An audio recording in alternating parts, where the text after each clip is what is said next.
Commercial banks ہیں وہ یہ فیسلٹی اپنے گڈ کسٹمر کو پرووائڈ کرتے ہیں. اگر آپ ان کی پالیسیز پہ پورا اترتے ہیں تو آسانی کے ساتھ آپ اس لون کی فیسلٹی اویل کر سکتے ہیں.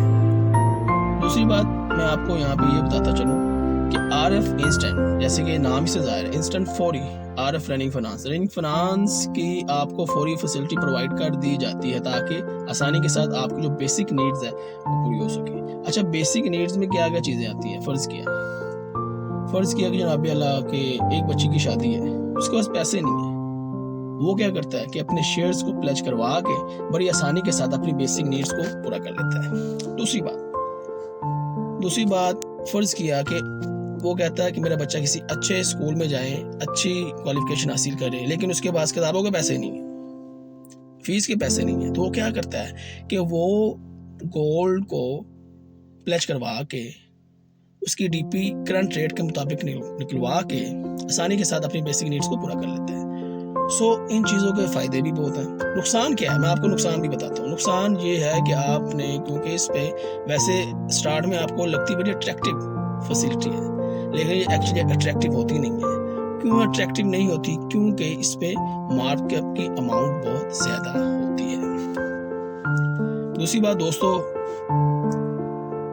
3 چیزیں میں نے آپ کو بتا دی. نمبر 1 گولڈ پلیج کرواتے ہیں، نمبر 2 شیئرز پلیج کرواتے ہیں، نمبر 3 یہ تیسری چیز پلیج کرواتے ہیں قومی بچت سرٹیفکیٹ نہیں ہوتے وہ پلیج کرواتے ہیں. ان میں کیا چیزیں آتی ہیں؟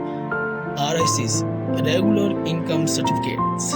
آپ نے دیکھا ہوگا کہ جناب اعلیٰ کیونکہ اس پہ منتھلی بیس آپ کو پروفٹ دیا جاتا ہے، وہ کیا کرتے ہیں جناب اعلیٰ آپ کی جو کوپنز ہیں وہ پلیج کروا کے کرنٹ ریٹ کے مطابق ڈی پی نکلتی ہے، اس کی بیس پہ جناب اعلیٰ آپ کو اماؤنٹ دے دی جاتی ہے. اسی طرح شارٹ ٹرم سیونگ سرٹیفکیٹ. اس پہ شارٹ ٹرم سیونگ سرٹیفکیٹ کیا ہوتا ہے؟ یہ جناب اعلیٰ 3 ماہ کا پلان ہوتا ہے. اس کا سینیریو بھی سیم یہی ہے. اسی طرح ڈیفینس سیونگ سرٹیفکیٹ آتے ہیں، اس کی میعاد 10 سال ہوتی ہے اور آپ کو 10 سال کے بعد آپ پروفٹ ڈبل اس کا پروفٹ ہو جاتا ہے. لیکن وہ کیا کرتے ہیں، پروفٹ تو آپ کو دیتے ہیں، اس میں کوئی شک نہیں ہے، لیکن اس پہ ٹیکس بھی کٹتا ہے. یہ بھی ذہن میں رکھیے گا، ٹیکس بھی اچھا خاصا کٹتا ہے. آپ کی جتنی اگر فرض کیا 1 ملین آپ کو پروفٹ ملتا ہے تو اس پہ کٹا کے آپ کو کم از کم 8 لاکھ ملے گا آفٹر 10 ایئر. یہ بھی ذہن میں رکھیے گا. دوسری بات سرٹیفکیٹ. اسپیشل سیونگ سرٹیفکیٹ کیا ہوتا ہے؟ اسپیشل سیونگ سرٹیفکیٹ میں جو پروفٹ ہے آپ کو 6 ماہ کے بعد ملتا ہے. انشاءاللہ اس قومی بچت میں جو سرٹیفکیٹ وغیرہ ہوتے ہیں اس پہ بھی ایک علیحدہ ٹاپک ہوگا، پوری ایک سیریز ہوگی تاکہ آپ لوگ آسانی کے ساتھ اس چیز کو سمجھ سکیں. دوسری بات یہ ہے کہ اس میں شودہ اکاؤنٹ بھی انہوں نے ایک نیا انٹروڈیوس کروایا قومی بچت والوں نے. اس کے بعد اسپیشل اکاؤنٹ میں بھی جو پروفٹ ہے وہ کوارٹرلی بیسس لگتا ہے، 3 ماہ کا بھی لگتا ہے. یہ آپ جائیں گے تو آپ کو کنڈیشنز فارم ایک ہوتا ہے وہ آپ کو بتا دیں گے، اس کے مطابق بھی آپ اس کو لے سکتے ہیں. آج جو ہم نے بات کی ہے وہ کی ہے رننگ فنانس انسٹنٹ.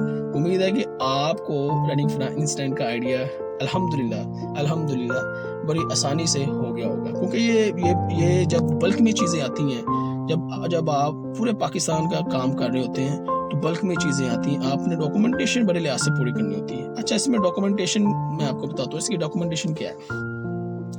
ڈاکومنٹیشن یہ ہے کہ ڈی پی نوٹ تو کنفرم ہے نا. اب ڈیفرنٹ برانچز میں ڈی پی نوٹ ہی چلتا ہے، لیکن ان کی کیا ریکوائرمنٹ ہے، ان کی کیا ڈاکومنٹیشن ہے، وہ ڈیفرنٹ برانچ کی ڈیفرنٹ ہے. ایک ڈی پی نوٹ ہوتا ہے، دوسرا کیونکہ کائبر بیس فیسلٹی ہے اس لیے اس پہ 6K لگے گا، ٹھیک ہے.